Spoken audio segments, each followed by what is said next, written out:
Hello, good evening, and welcome. I am Samuel Trapp. This is Dam Radio. You are listening to my program, International Flavor.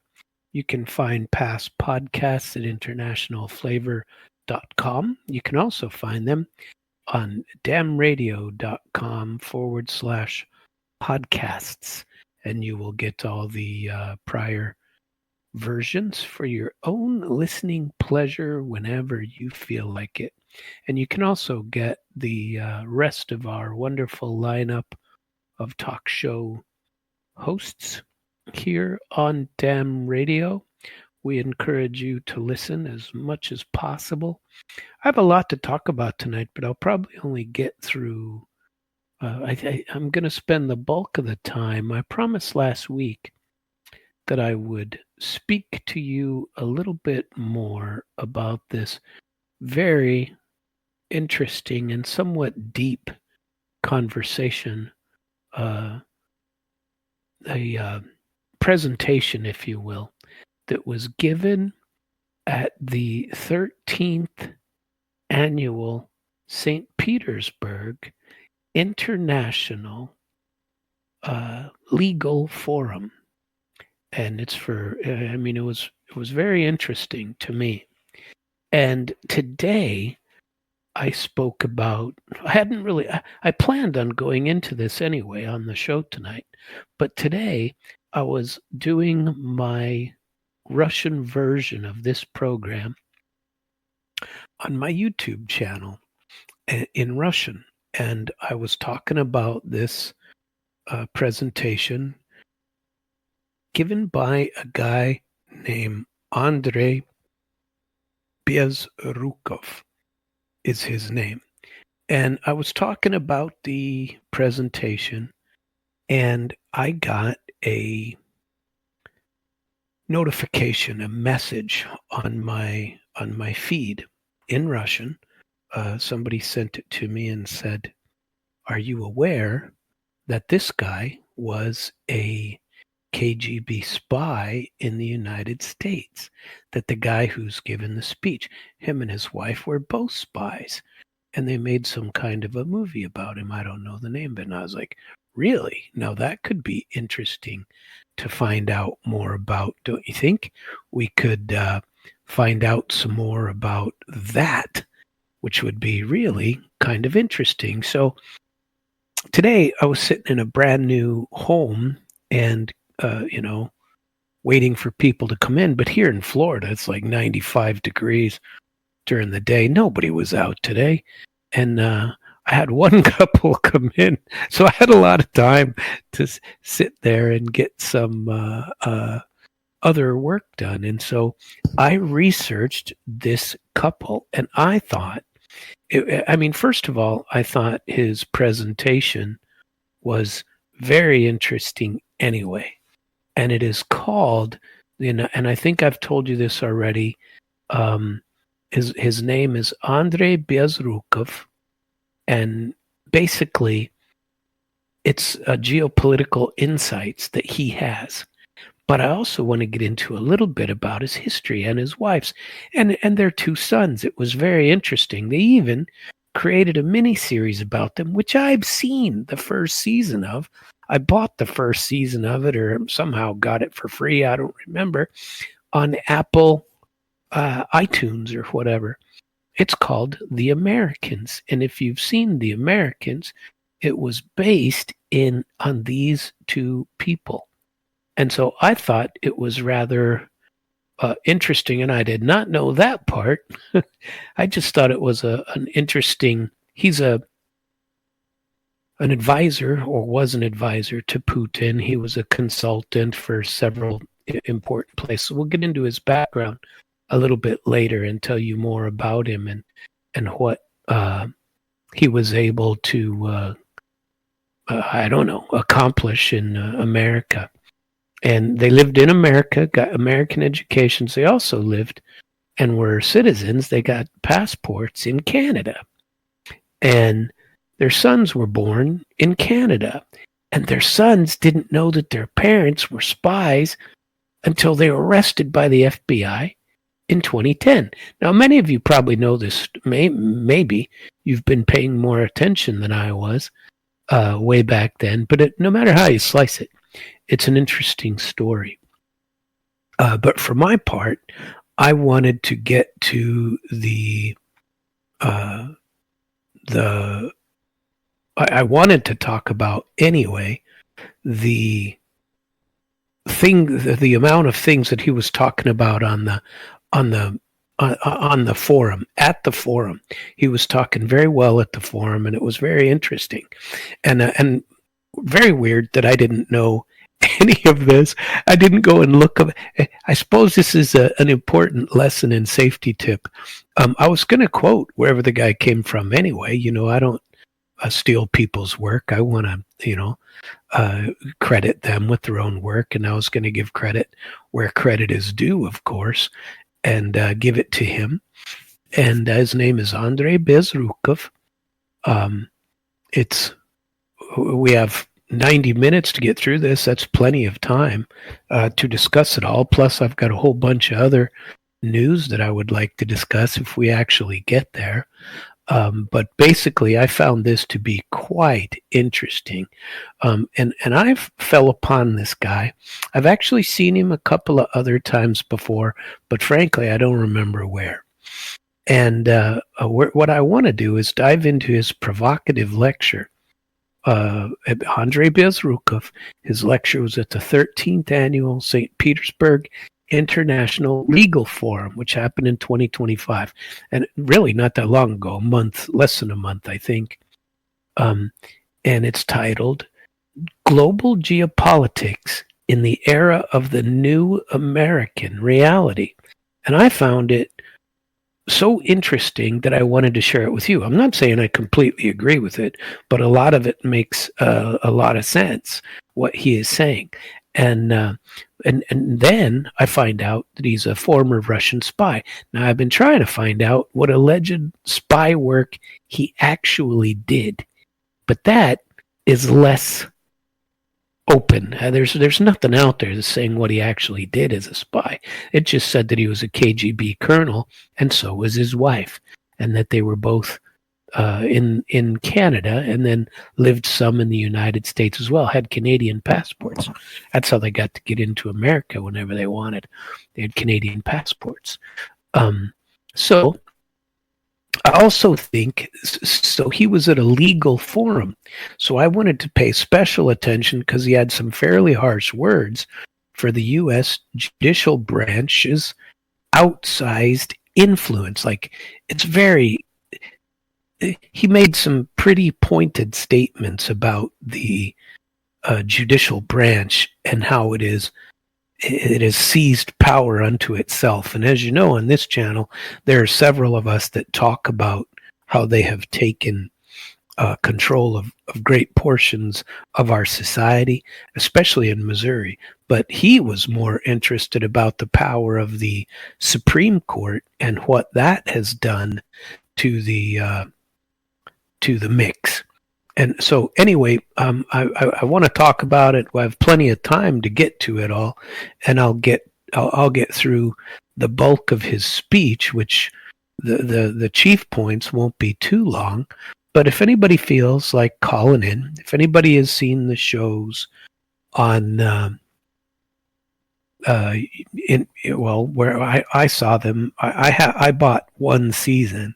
And I watched most of it several years ago, but I never bought the other seasons. But apparently, it was on for 5 seasons, and a lot of it was fictionalized. His wife wrote a book, and so she has made some further endeavors. She doesn't do as much public speaking recently on any of those topics, and is kind of semi-retired, I suppose you'd call it, and she hasn't really been given a lot of public speeches or lectures anytime recently. But if you wish to call in and talk about this topic, I'd prefer to stay on these topics and other topics related tonight, at least until I get through this interesting speech that he gave, and then a little bit about their history and about their son's fights to retain Canadian citizenship, But if you wish to call in, you can do that at 573-746-8020. And I hope you find this interesting, and or as interesting as I did. And maybe if you're not a big history nut, maybe you just won't. But I found it quite intriguing, if nothing else. And it was, no matter how you slice it, pretty damn entertaining. And to go through all of this today, and I read a good amount of history about stuff that I absolutely knew nothing about until I did, but I didn't realize it was based on, I don't want to say it's based on a true story, it's fictionalized, obviously, but that they did arrest some people who were sleepers, and this guy was one of them. So anyway, I already told you the title of it on the Geopolitics, and basically his lecture frames the era we're living in right now as a historic turning point. And his lecture was an hour and a half, but when you take notes on it, clearly comes out quite a bit shorter, because I just want to get to the chief points in it. Okay, and he compares our current time, where we're living right now, to 1914 to 1945, when global conflicts and technological leaps reshaped the entire world. He predicted that there's going to be 20 very turbulent years in front of us, driven by AI, artificial intelligence, society shifts, which are happening everywhere, and ongoing crises, which he says the same thing I have, and I didn't realize until I tried to get the details of this. I say these societal changes and the shifting going on in global politics has been happening since 2008. I argue right after Putin's appearance at the Munich Security Council and the speech he gave that was pretty in your face. And right after that is when BRICS came into being as a political force to be kind of recognized with. Anyway, he says it's leading to right now an unrecognizable global order. So the global order that existed in 2008 has been in turmoil, and he says that turmoil is going to continue another 20 years or so. And America was once the unchallenged, hegemonical giant, I suppose you would call it. And he says we are declining and struggling to adapt. We have profound implications on the global stage for all of that, and that Trump is kind of an answer to that.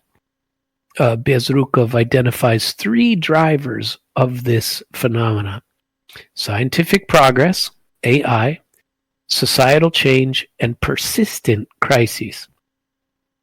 We've had continual crisis since 2000. It's again, I'm very interested in this, and I want to compare today's geopolitical shifts to the early 20th century, and which is what he did. He said the U.S. and Germany led technological advancement with things like the radio, electricity, internal combustion engines, and Britain and France, who were up until that time the top dogs financially, militarily, globally, caused a spark between in the First World War between Germany and them, and somewhat us on the periphery. But World War I was was a financial war to curb competition. Today, he sees the U.S. doing some of the same things that France and Britain were doing then, with sanctions, with tariffs, with trade, and with things like that. Obviously, we don't think we can go the way of France and of England, but he argues that it's possible that we can. And so he sees the U.S. today, sanctions and conflicts, trying to slow China, that mirror the historical efforts against Germany by everybody else. Post-World War II, America held 50% of the global economy. Okay? And they built institutions like the CIA and the Bretton Woods, and Swift banking is where all that began. And this globalization optimized production by U.S. held it all after World War II. We were hands down the most powerful. And Stalin spent however many years till Brezhnev came along to have the Soviet Union attempt to catch up, right? But we, as we got richer, the rich upper class started outsourcing our production, just like England and France had done, sending it over to places that were cheaper, like Germany, like America. We have been doing the same, like sending it to China, outsourcing to India, outsourcing to other places where, and you can't help it. I mean, nobody's blaming anybody. It just is that production goes where it's cheapest. And it's cheapest to send it elsewhere, right? And so the U.S., having held 50% of the global economy, exported their industrial base, and the middle class took the beating for that. And all of this sets the stage for the current challenges that we are facing. And Mr. Bezrukov argues this era of American-led globalization is fading. It's creating a fragmented world of competing blocs. NATO, Southeast Asia, India, China, Russia. He says there are only 3 countries who have the ability to internalize everything, to take care of themselves completely by themselves, with natural resources, with food, with technology, with factories, with people. And those 3 countries are America, Brazil, and Russia. Everybody else has to import things. Now, I don't understand why he says that China is not in that group. Maybe because of food? I don't know. But I thought they had a pretty good food. But I did not have time to look into that today. But that would be an interesting thing to find out, interesting topic to research and find out if it's really the case that China doesn't have the ability to produce everything that it needs for itself. He says that America right now is at a crossroads, that its global economic share is down to 17%, down from 50 back in the right after the war, World War II, I mean. And we are completely unable to sustain hegemony. Now, I've been talking about that at least a year, especially since my trip to the BRICS summit and checking out the growth and the strength of that organization. And I find that quite an interesting topic still. But he says the key issues for America are economic and social decay. Outsourcing has eroded the American middle class and leaves only rich and poor in many cities, nobody in between. We're politically dysfunctional And again, this is an outsider looking in. Well, maybe he's not an outsider after you find out his background, but we have a polarized Congress, a deep state of bureaucrats who resist change, and they are rooted in outdated post-World War II institutions. We have cultural shifts, namely the Latinization of America and rising Latino influence, people like Marco Rubio, Alexandria Ocasio-Cortez, Ron DeSantis, people like that.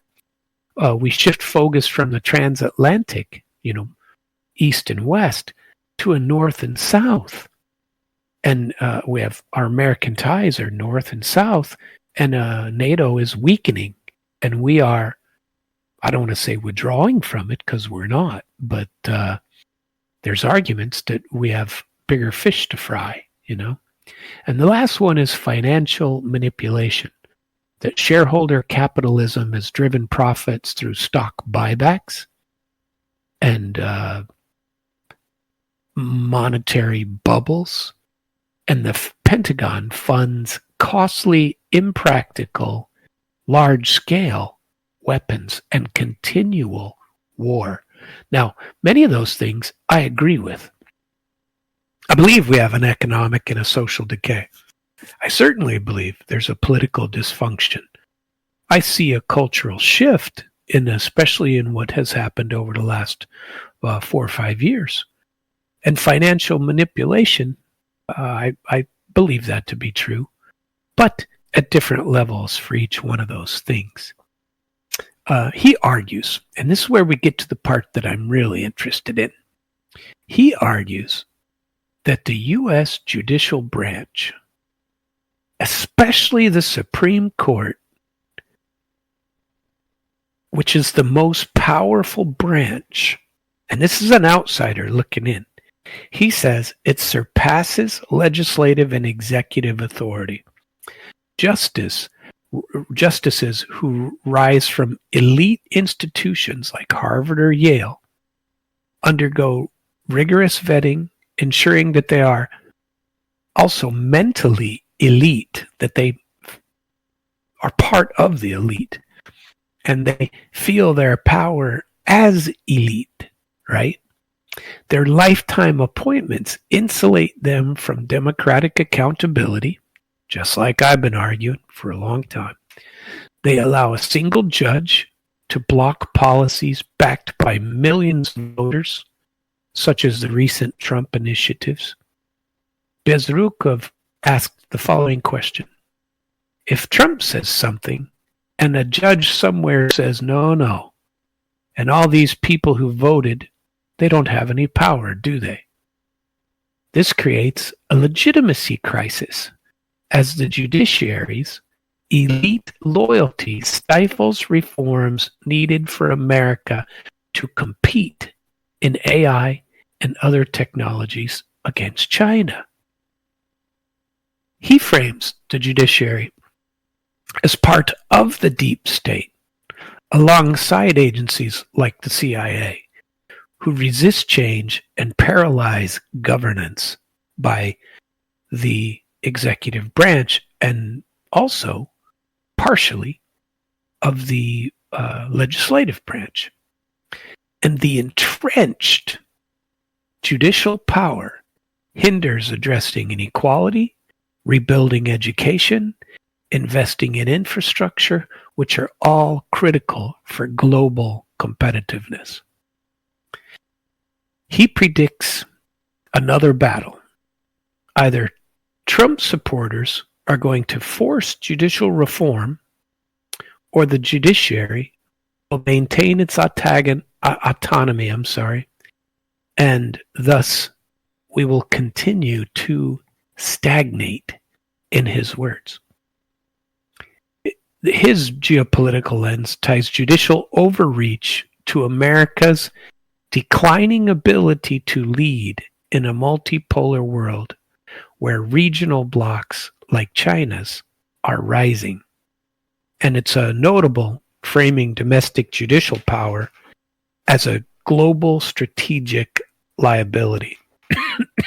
Now, I found that very interesting, and I wanted to delve a little bit deeper. And so, what I did was I went and researched just how I thought it was interesting that Supreme Court justices, okay, we're going to go and look at a number of post 25. Okay, this is since I'm sorry, post 1925 by law school, how many justices there are. Now, frankly, there weren't that many in the first place. Okay, and but we can go into this list and see exactly where they come from in the Supreme Court. It is unbelievable to me that if we go after 1950, okay, I was interested in two things when I did this research. I was interested in what law schools justices are coming from and how long they remain in power. Because remember, a few weeks ago, I told you about the efforts of term or whatever it's called to limit. There's a couple of proposals that haven't gone anywhere to limit the terms of Supreme Court justices. And if this doesn't bother you, it really should. Okay, in my humble opinion. Now, get this. After 1950 is the only research I did. And that's because there's only been, get this, there have only been 24 Supreme Court justices that served post 1950. How do you like that? And it's amazing to me that is the case. And think about this. And of those, here it is, U.S. Supreme Court justices by law school post 1950. If this doesn't bother you, it really should, in my opinion, because we don't have any control over this. How do you think they are getting picked? Do you think we have anything to do with it? Do you think the Senate really has anything to do with it? I don't think so, friends and neighbors. And here's who we have. We have Harvard Law School. Number one, Harvard Law School has 9 justices. Felix Frankfurter, I remember reading about Justice Frankfurter in law school, who served from 23 years, from 1939 to 1962. And at the age, and he died at age 82, but he left the court at age 79. He served for 23 years. William Brennan served from 1956 to 1990. 34 years on the court. 34 years. And he died at age 91, but he had given up the court at age 84. Anton Scalia, who died in office at age 79, 1986 to 2016, served for 30 years. Anthony Kennedy, 1988 to 2018, and he's still alive. And he retired in 2018 after 30 years. Okay, and he's 88 right now. So he retired. How many would that be? That'd be 8 years ago or 7 years ago, right? So he retired at age 80. Stephen Breyer, who is still living, he retired he'd retired 3 years ago at age 83. When he retired, he served from 1994 to 2022, a total of 28 years. Chief Justice John Roberts, who has been serving for 20 years, he's currently 70, and he's been serving since 2005. Elena Kagan, she's been serving for 15 years. She's age 65 right now. Neil Gorsuch has been serving since 2017 for 8 years. He's age 57 right now. Ketanji Brown Jackson has been serving for 3 years, and she's only age 54. Okay? So they're getting younger when they take office and older when they leave, and they are staying on for a long time. And those are all 9 Harvard Law Schools since 1950. The second school is Yale. There's Potter Stewart, who served 23 years, 1958 to 1981. Byron White, 62 to 93, served for 31 years. Abe Fortas, 1965 to 69. He served for 4 years, and he died in 1982 at age 71.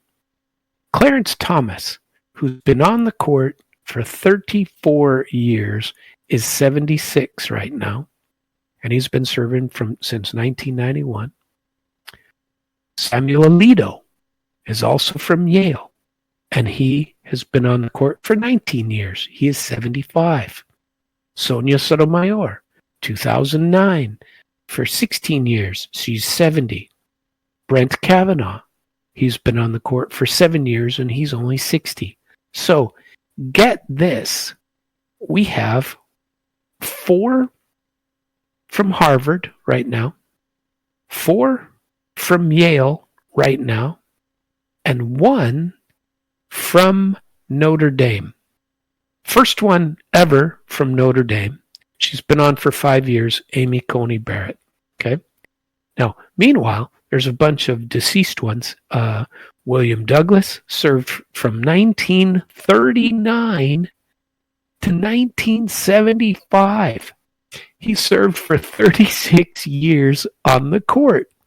Ruth Bader Ginsburg, who also went to Harvard, but she graduated from Columbia, just like William Douglas, and she transferred there. And she died at age 87 after serving 27 years on the court. William Douglas served 36 years on the court. A couple from Stanford, William Rehnquist, 33 years on the court.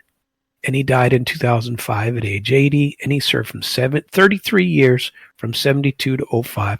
Sandra Day O'Connor, she died in 23 at age of 93, and she served from 81 to 06 for 25 years. There was one justice from Northwestern, Judge Paul Stevens, from 75 to 2010, 35 years. He died at age 99.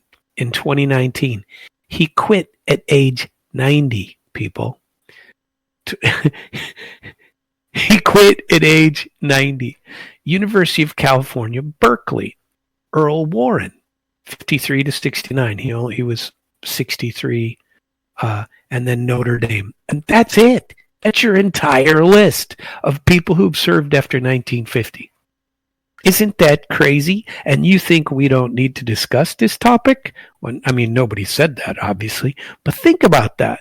That is incredible to me that we are really, that's where we are. And it makes no sense to me at all. It's just crazy to me where we are in this horror story of our legal structure. Okay? So I hope you find that as interesting as I did to go there. And we talked about the judicial branches overpowering, and you know why. And if you don't think that needs to change, well, I suppose that's okay, but boy, I tell you what, it'd be nice if it was a bigger issue for Americans, because it's really not. So I don't know, but he says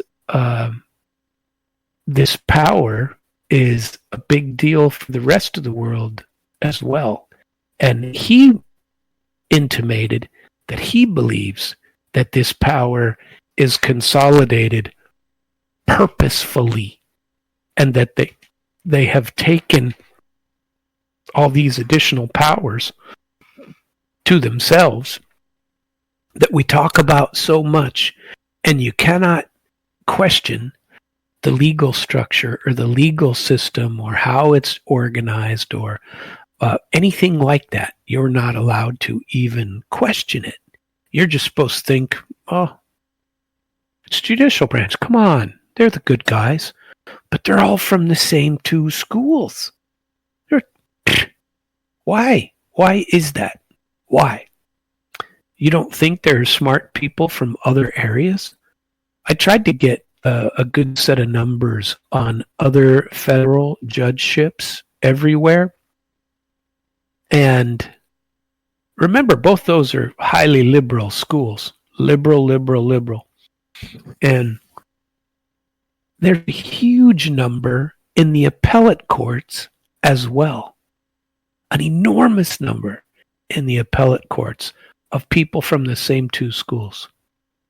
From the same, it's a crazy number.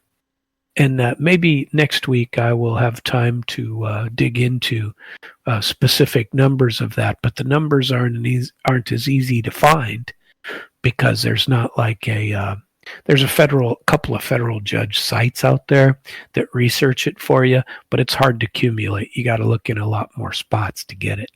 So at any rate, continuing on with Mr. Bezrukov's forecasts, because he says we are destined for an internal struggle for America if we're going to stay in the lead of the next technological cycle, including AI trends. There's a technological race. Tech giants like Musk and Bezos back Trump to invest in AI, but judicial and bureaucratic resistance will continue to hinder their progress. This is an outsider telling us this. Institutional rebuilding, just like the post-Civil War and post-World War II cycles, America has to overhaul its governance, but judicial power and polarization complicate this. He said that the Democratic Party has intentionally held down younger generations. And he says that take a look at the Democratic Party and you won't find anybody between the ages of 50 and 70. The entire generation is gone. The same bozos have been holding power in the Democratic Party. He called them the Clintonistas. The Clintonistas have held power. Anybody that, including people like Nancy Pelosi, people like that. But go and find out, where is the next generation of Democrats? It doesn't exist. They're looking to people like Alicia, what's her name? Oksana Ocasio-Cortez or Ocasio-Cortez or whatever her name is. They're looking for people like that is who they are talking about. He says the institution rebuilding is going to, have a lot of problems because of that. And now we have Musk saying we should create a new party. Maybe that's what he and Trump were doing if they really were creating this war between themselves as a real deal. He says that America has a social and educational decline. Absolutely true.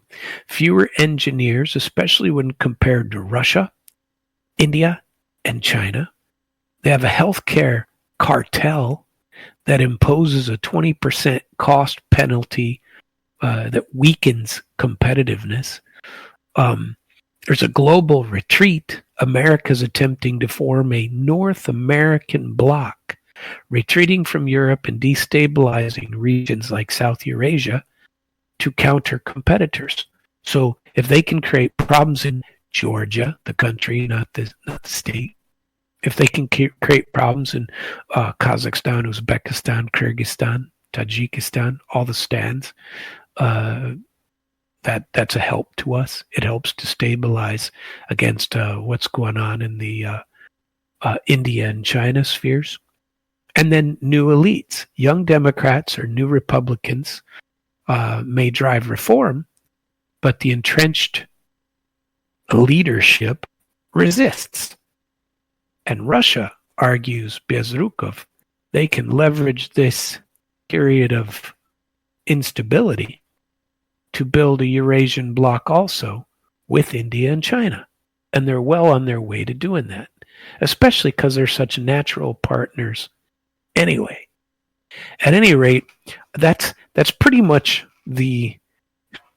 I obviously couldn't translate it word for word. I did manage to download it all in Russian, and I'm going to have it translated by AI here. And I may actually post it somewhere for people to read. It was very interesting, the entire speech. And I listened to it again. I've listened to it 3 times now, and I was intrigued by it. I thought I would save it. And like I told you, I was making a comment about it a little bit in Russian today on my Russian channel, my Russian YouTube channel. And I found that pretty interesting. When someone sent me a bunch of information, well, not a bunch of information, just a question. And that question was, did you know that he and his wife were both spies arrested by the FBI in America? No, I didn't know that. So I went and I looked, and I have the following to report to you. I found this quite interesting.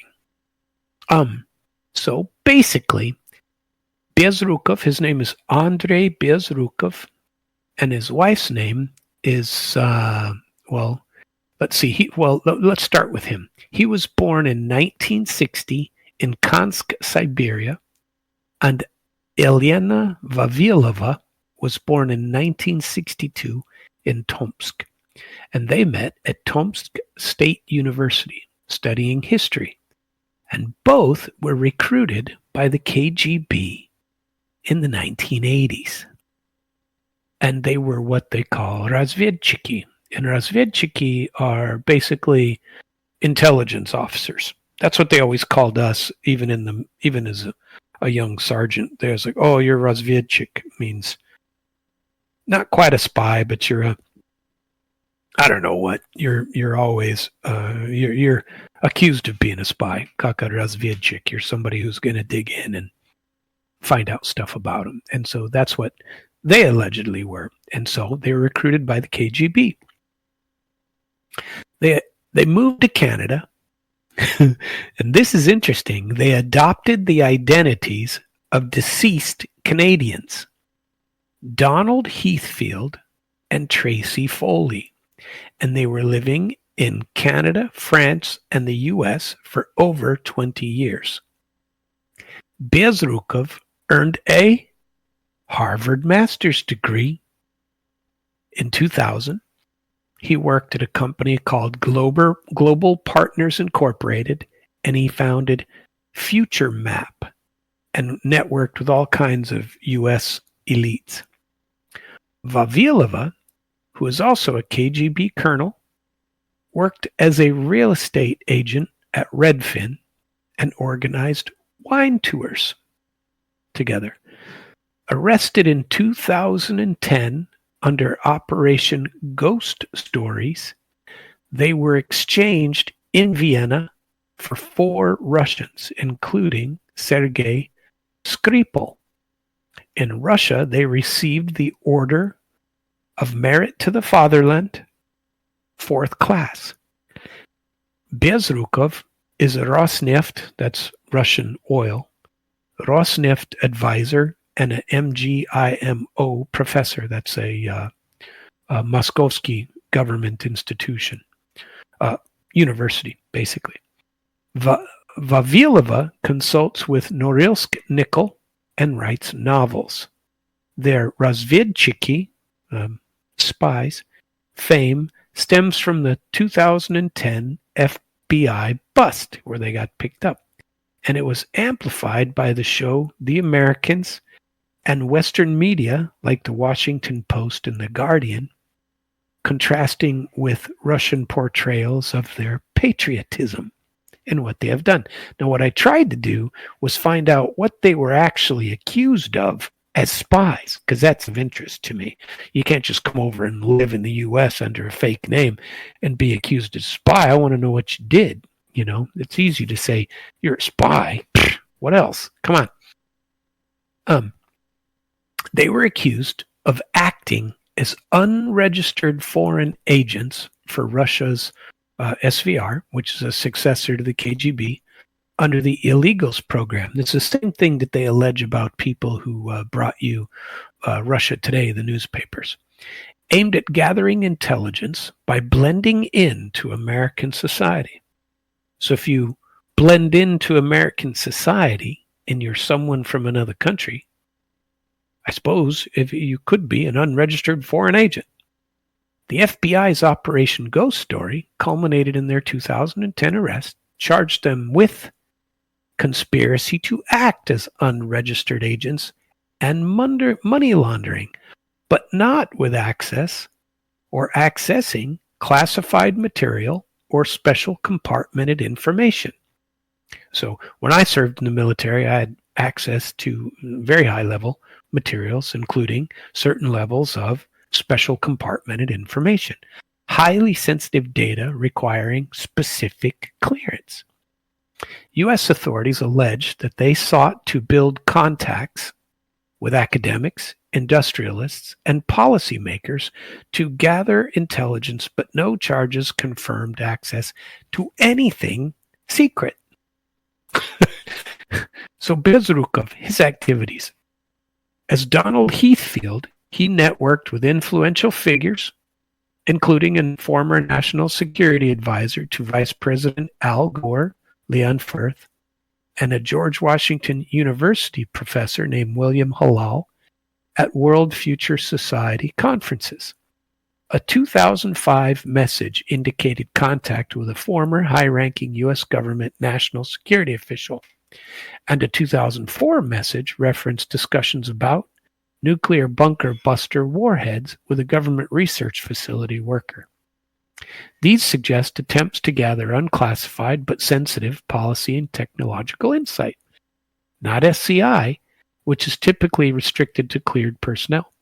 His Harvard education and Future Map consultancy facilitated access to elite circles, but public records show no evidence of penetrating classified systems. Vavilov's activity, her name was Tracy Foley.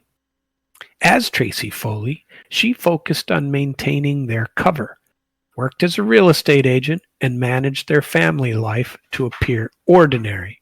Her role supported Bezrukov's networking with no direct evidence of her accessing any sensitive information. The FBI alleged that she sent encrypted messages to Moscow, but these were described as general intelligence, not SCI. The nature of the intelligence. The illegals program prioritized long-term open source intelligence, policy trends, economic insight, and technological development over classified data, meaning take what you can get in open source. We don't care if you get classified data. Their training, detailed in Vavilova's novel, included evading surveillance, coding, and language skills, but no SCI access, which requires formal vetting, and they lacked that as covert operatives. Their sons had no idea of their activities, which suggests a focus on subtle, societal infiltration rather than high-tech security breach. The lack of SCI-related charges against either of them reflects the strategy. building trust and influence over decades, not immediate classified access. Western media, like the Boston Globe and The Guardian, speculate they gathered strategic insights, but U.S. officials emphasize no classified material was compromised, distinguishing their case from traditional espionage involving SCI. How about that? Isn't that interesting? And their sons, they had two of them, they had their citizenship efforts. Basically, Timothy was born in 1990 in Canada, and his brother, Alexander Vavilov, was born in 94. They're born in Toronto under their parents' cover identities. And after the parents were arrested in 2010, their citizenship in Canada was revoked. And Canada argued that their parents' espionage equated to diplomatic status. The Supreme Court of Canada in December 2019 ruled that both got to retain their citizenship under something called jus soli, as their parents lacked diplomatic privilege. CBS News 2019 reports that Alexander intended to return to Canada for an investment banking career, and there were no recent updates. U.S. claims that Timothy was groomed for espionage were denied by the brothers. The TV show The Americans, inspired by Bezrukov and Vavilova, ran on FX from January 30, 2013 to May 30, 2018. 6 seasons, 75 episodes. The publication Screen Rant in 2023 notes its basis in their covert lives, amplifying their Western notoriety as spies raising children that were unaware. Yelena Vavilova, no 2025 public appearances by her on geopolitical topics, similar to Bezrukov's lecture. She has novels called A Woman Who Can Keep Secrets that she wrote in 2019, The Encrypted Heart, 2021, Parallel Life, 2023, all explore espionage with themes of Russia's global role aligning with Bezrukov's multipolar vision. She co-authored Networking for Spies in 2023 with Bezrukov, a bestseller on intelligence networking. She lectures at Moscow's Orators Club on leadership and works for Norilsk Nickel, but her public profile is much lower than Bezrukov's. Bezrukov's critique of the U.S. judiciary power echoes conservative U.S. debates, like mine, but his geopolitical framing is unique. There's a couple who put out similar publications. John Yoo, Federalist Society, 2021. He has Defender-in-Chief, 2020. Ilya Shapiro, Heritage Foundation, 2023. In Supreme Disorder, 2021. Adrian Vermeulen, AEI, 2022. Common Good Constitutionalism, 2020. He criticizes elite judicial culture. I might read a lot of these books here coming up before too long. Who can tell? I think I might have to read some of these now. Ray Dalio, The Changing World Order, is another person to read. His Changing World Order in 2020 aligns with Bezrukov's view of U.S. decline and regional blocs, but ignores the judiciary. There's a guy called George Friedman, The Storm Before the Calm, 2020. The End of the World is Just the Beginning by Peter Zehan in 2022 predicts U.S. retreat and regionalization, but also views Russia as declining and not as able to balance anything related to the Eurasian markets that we were talking about earlier. I don't know, but all I can tell you is that I have decided that I want to know quite a bit more about all of this and reading up on it. Um, wow, I I tell you what, that I found that interesting. I hope that you did as well, and that you spread out this episode to others and let other people know about this rather interesting concept that I have somewhat stumbled on, listening to the very interesting um, topic that I like to talk about the judiciary and how I believe the judiciary is overpowering the other two branches of government. It's a crazy topic, truthfully, and well worth digging into some more. I wanted to, if I can, go back and tell you the exact names of these two, because there was a little bit more information that I took in my notes, and I thought it was pretty worthwhile. Where is she?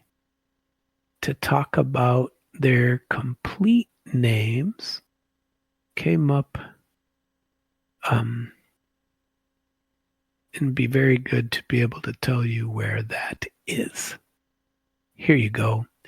The name she took, her full name is Elena Stanislavovna Vavilova, born in 1962 in Russia. The name she took, and she operated under the alias Tracy Leanne Foley. She's a Canadian citizen. And then, let's see,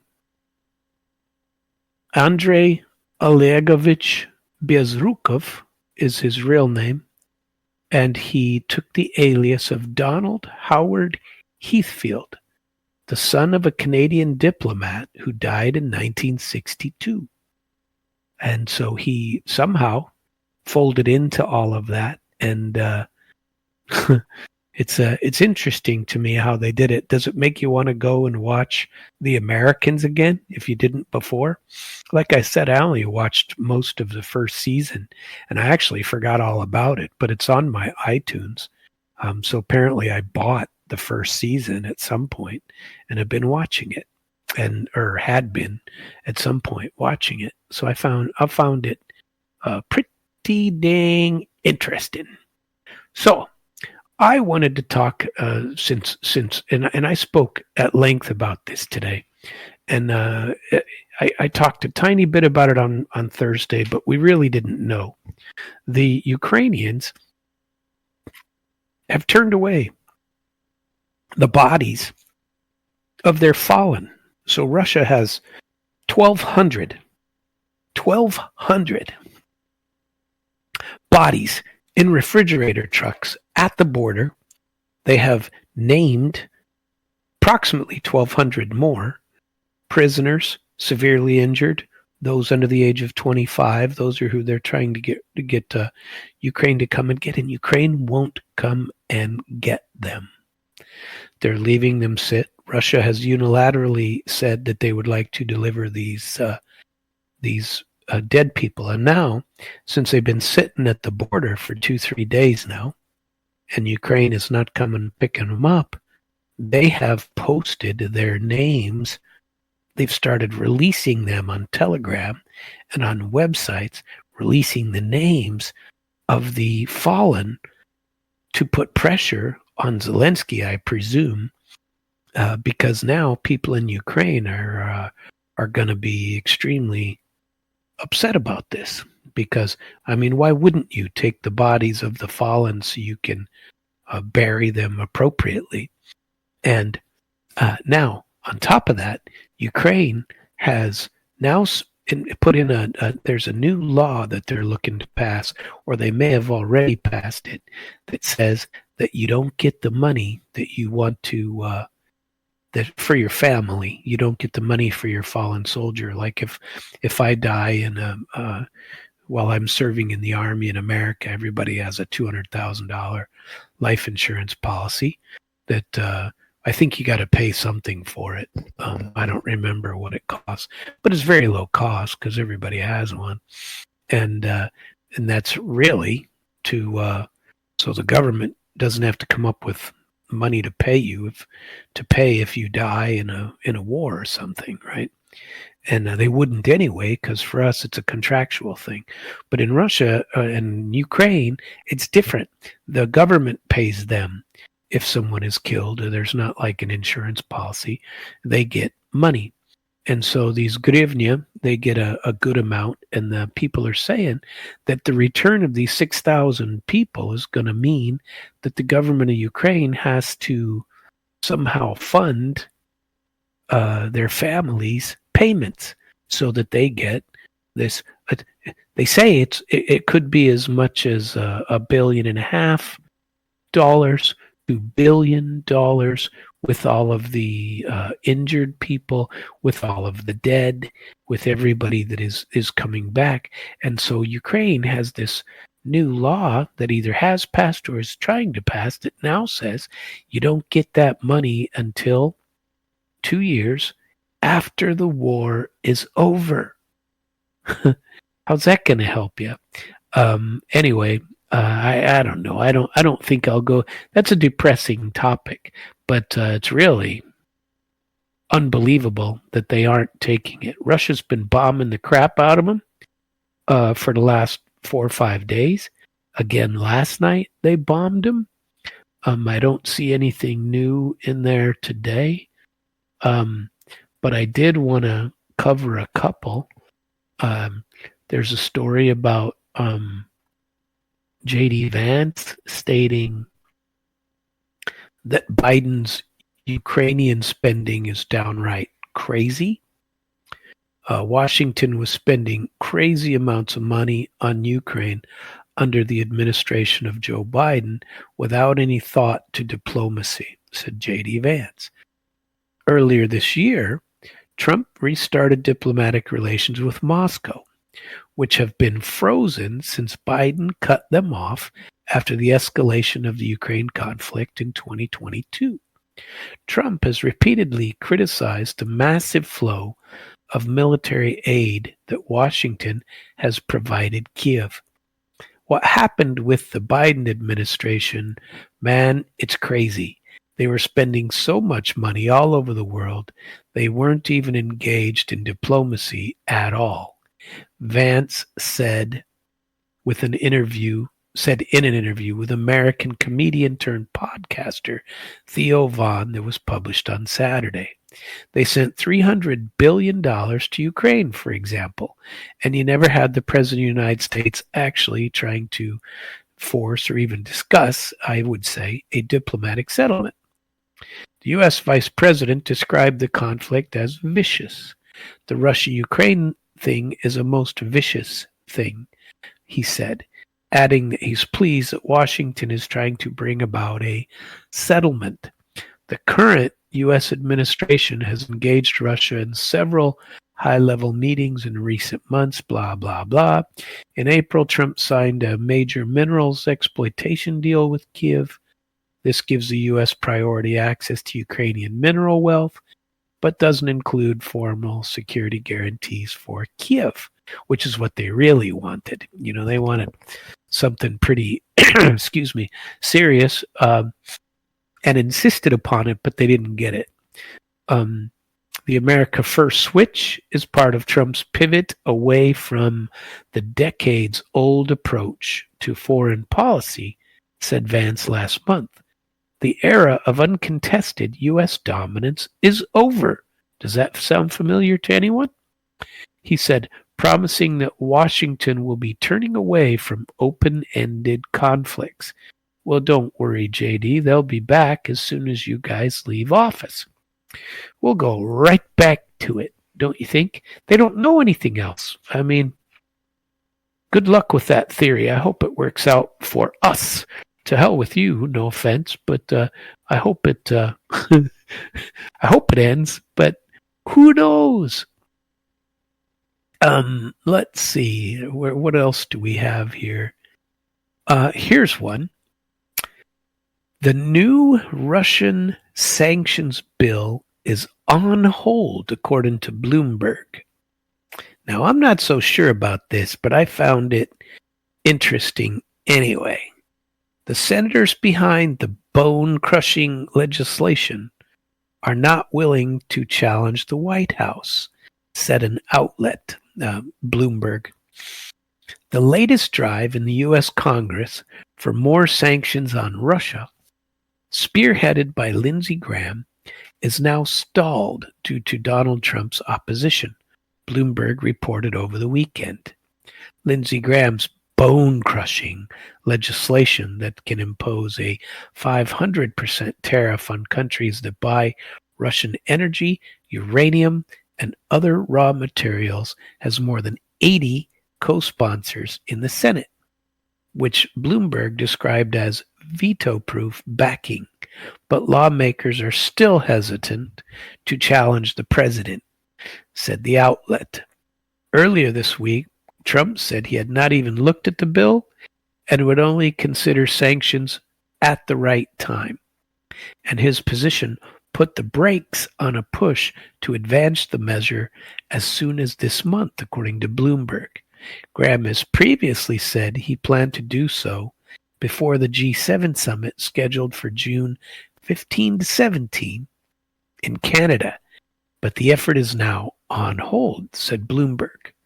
I would like to find out what exactly Lindsey Graham says on this. Maybe more than enough people are starting to say this is BS with him going over there, and people don't want this. People in America are not pro-Ukraine war. They're just not. This is not our fight. What in the world do we don't care. We don't give a crap. It'd be different if we had something to gain from it. But you have a backwards country with a backwards leadership, and they're treating people in a backwards fashion. If you just go back and listen to some of the things that I have been saying, and I'm not alone. There are plenty of people talking about this and how it comes out. On Thursday, the Republican senator wrote on X that they're talking here about Graham, wrote on X that he had coordinated closely with the White House on this endeavor from day one. And he added that the bill was only aimed at giving Trump more tools when it comes to Russia. Nonsense. The bill's Democrat co-sponsor, Richard Blumenthal, told Bloomberg that he and Graham were still working on making the bill more acceptable to the White House. On Thursday, Trump told journalists he had a deadline in his brain and would decide when to act if it became clear that a peace deal between Moscow and Kiev could not be reached. He also stated that he was willing to impose sanctions against both Russia and Ukraine. All I want him to do is not give him any more money. Now, there's another story that I read last couple of days that said, because remember, Zelensky was supposed to fly over with Mertz last week, and Trump said, oh, no. You're not sneaking the little green goblin in front of me just because I agreed to see you. So he came over, Mertz did, and the president congratulated him on his victory and his new post and blah, blah, blah. And they had their little White House Oval Office discussions and talked about, NATO, and Trump wasn't very nice about that either. But now we hear that Ukraine, which is not part of the G7, is planning on sending, or Zelensky's planning on coming to the G7 conference anyway, and meeting with Trump, and Trump will probably meet with him. And what's his goal? $38 billion, which he can't get from Europe. And he's dying. I mean, they've been downgraded on credit once again. They have no more weapons. They can't get any more patriots. I saw an article today that Trump is refusing them more patriots. We don't have enough of our own. And Ukraine, meanwhile, is getting the snot bombed out of them. Every day in Russia, the lines are advancing, and Ukraine is getting more and more. And so what did they do? They attacked. They attacked Russia, deep inside of Russia. They're still going after civilian targets like bridges, like train bridges in front of trains, and killing civilians intentionally. You can say some of that about Russia if you like, and I don't know the actual truth on it. I couldn't tell you. I know that they say certain things, and I don't believe Ukrainian propaganda at all. So I don't know. Let's finish this article, though. The president said the Senate sanctions bill would be guided by me. And he suggested it might be better to let Russia and Ukraine continue fighting for a while before pulling them apart.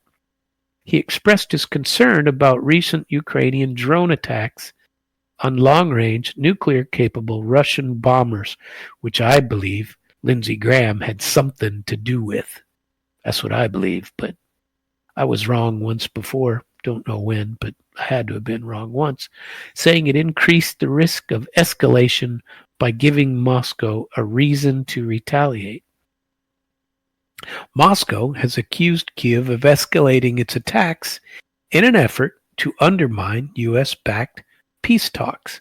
Russia claims that Trump is receiving filtered information about the conflict from those pushing Washington to support Ukraine, blindly, by the way, without even saying why. Anyway, interesting article.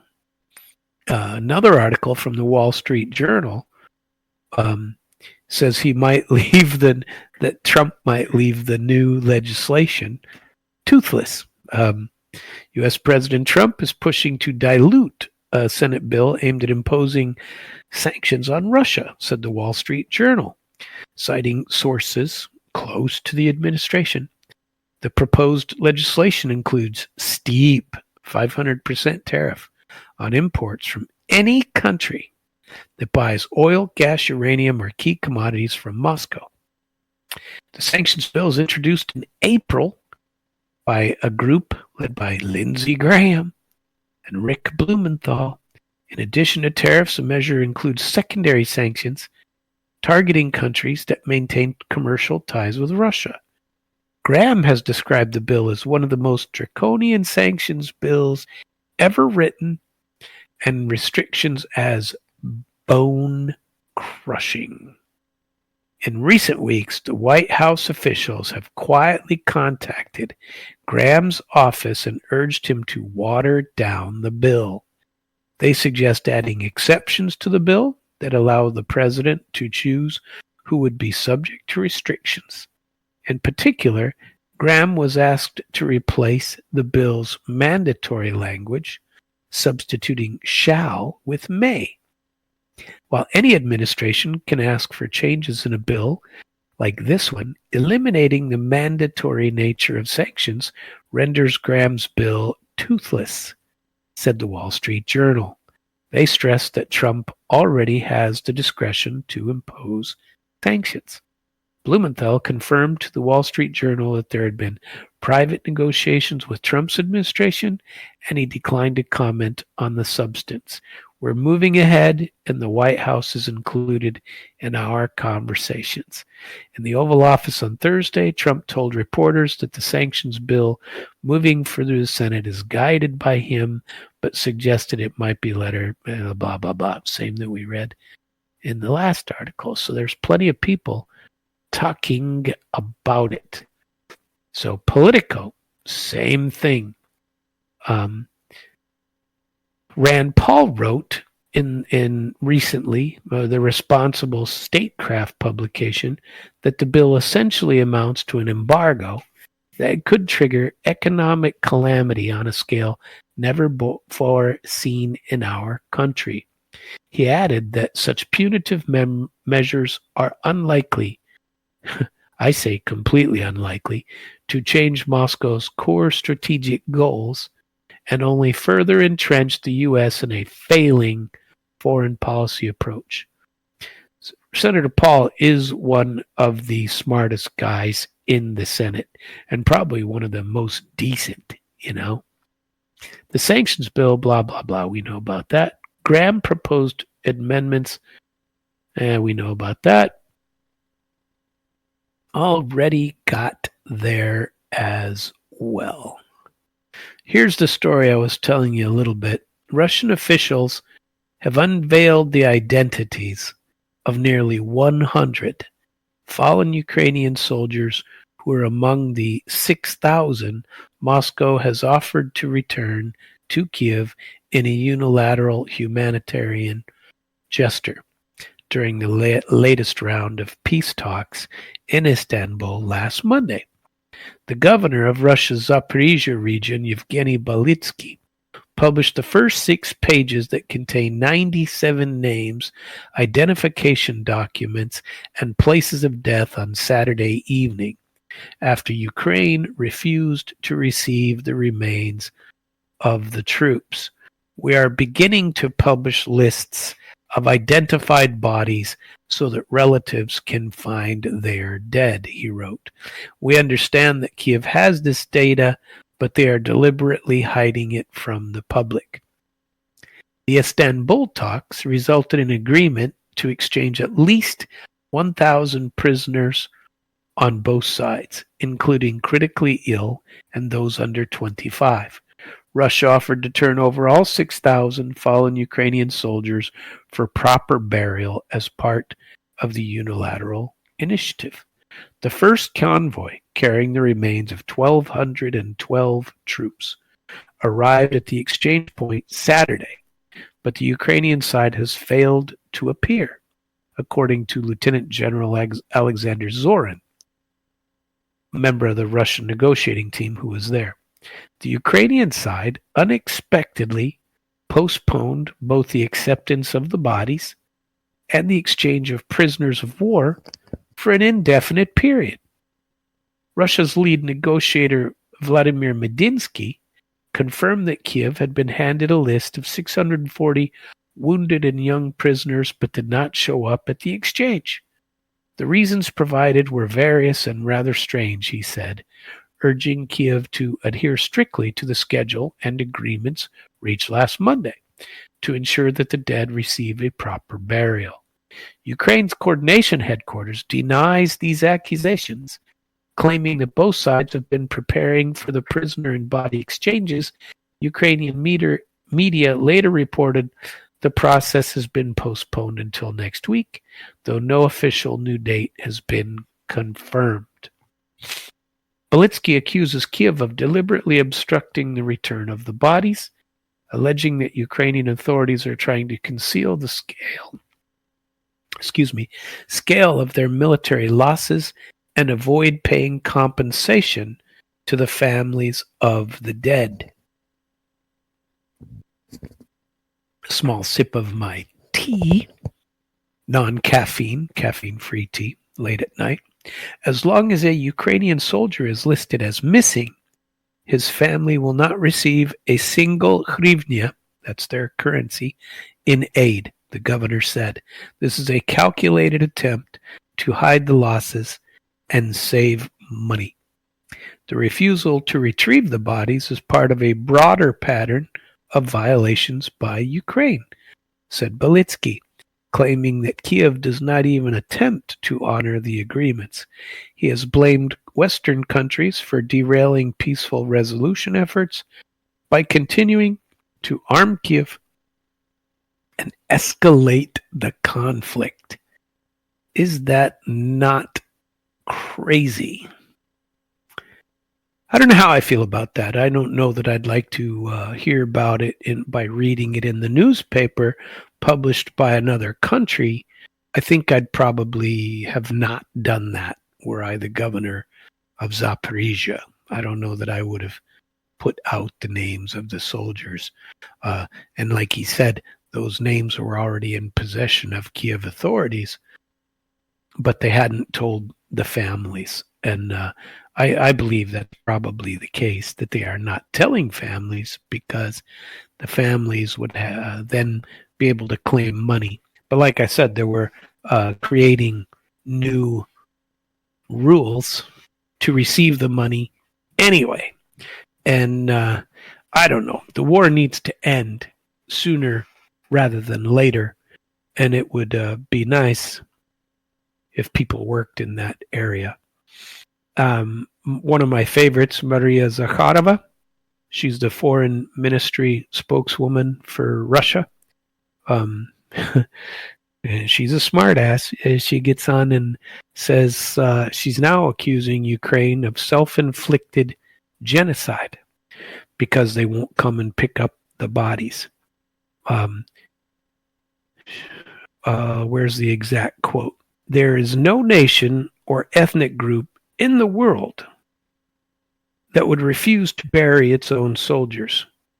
But that's the Kiev regime, which professes a misanthropic ideology and is committing genocide against its own people, said Zakharova.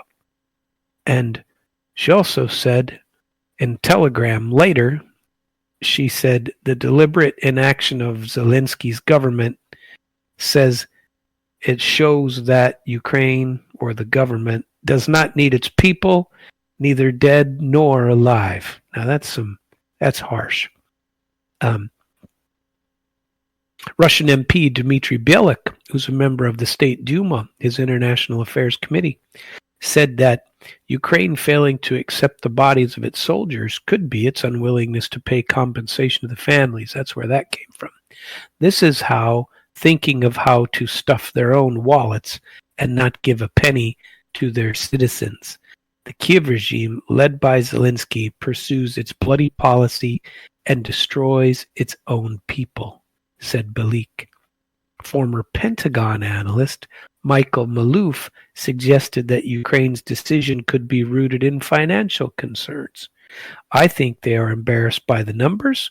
I've heard sums up to around more than $1 billion that they would have to repay families, and they don't have the money, he said. The chairman of Russia's Parliament Foreign Affairs Committee, Leonid Slutsky, told RT that the move by Ukrainian authorities is an example of rare cynicism and a disregard for the memory of their own fallen servicemen.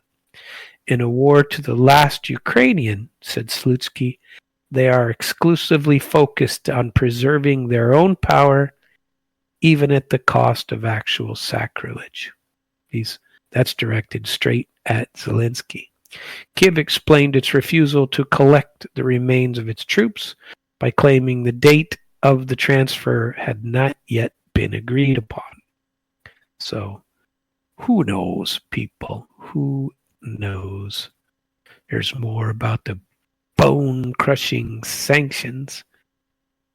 What else do we have here of interest to us?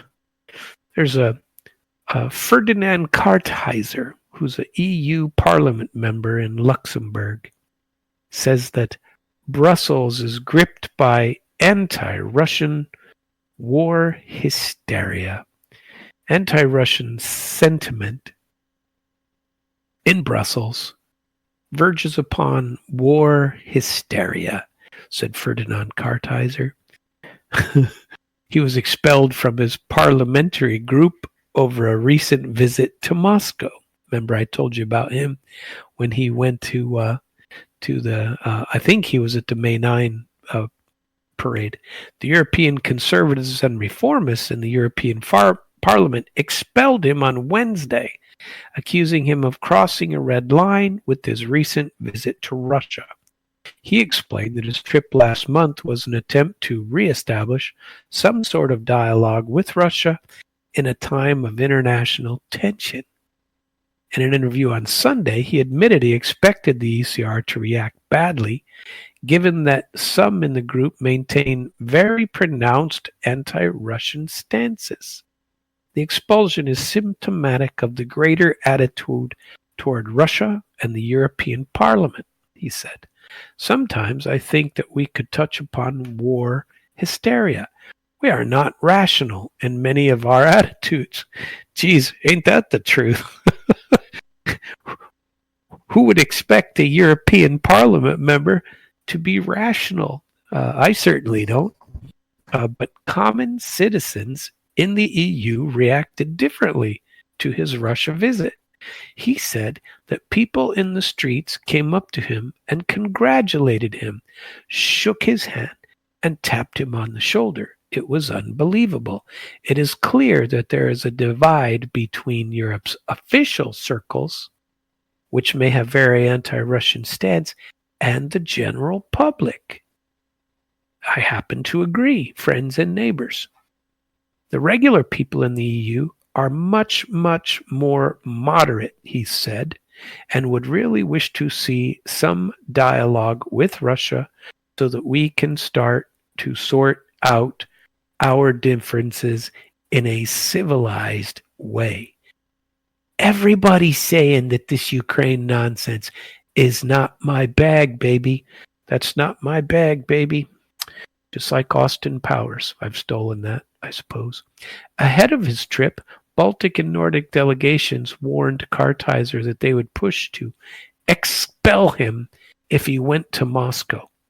The Baltic, Polish, and Scandinavian factions in the group are especially outspoken in their anti-Russian stances.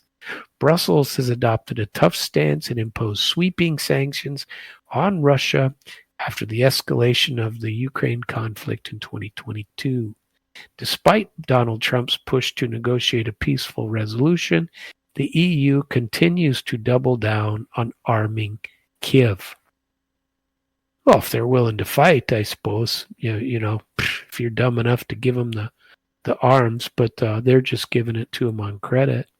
Moscow has accused Brussels of striving to derail the U.S.-brokered peace effort and stresses that the recent EU moves to boost defense spending make it the war party of Europe. Guy named Michael Walsh in the comments says, Russophobia, a mental condition where the sufferer believes Russia is both about to collapse and about to take over the world at the same time. And here's another guy, DK. Here's a good one for you. Yes, Russia is collapsing. Both sides know it's just a matter of time. It probably is decades away, but ever since the failure of democracy in Russia, it's inevitable. What we are worried about is exactly what we see all over this board on a daily basis. Many people advocate for Russia to use nuclear weapons. Not me, by the way. The people advocating for the use of nuclear weapons are bitter for a variety of reasons, but all know the future that lays ahead. May as well strike out at the perceived injustice with the only means left available. So yes, we are apprehensive of both. Guy replies, the definition of doublethink. Well, friends and neighbors, we have come to the end of the show. I hope you enjoyed the program this evening. I enjoyed giving it. Hope you enjoyed hearing it as much as I enjoyed putting the information out there for you to hear. You can listen to all of my past podcasts at internationalflavor.com. I encourage you to listen to damradio.com. You can go to damradio.com/schedule to hear anything that you would like. See when the schedule is coming up, what we have for the week. I am the first show of the week, and I kind of like that. And come join me every night at 9 p.m. Chicago time. And If you can't, then certainly listen on any of the means that I've already given you. If you would like to contact me directly by email, that is Samuel T at internationalflavor.com. I'd like you to go out and like my Facebook page, join me on Telegram, or many other places. I hope you have a very good rest of the evening and happy upcoming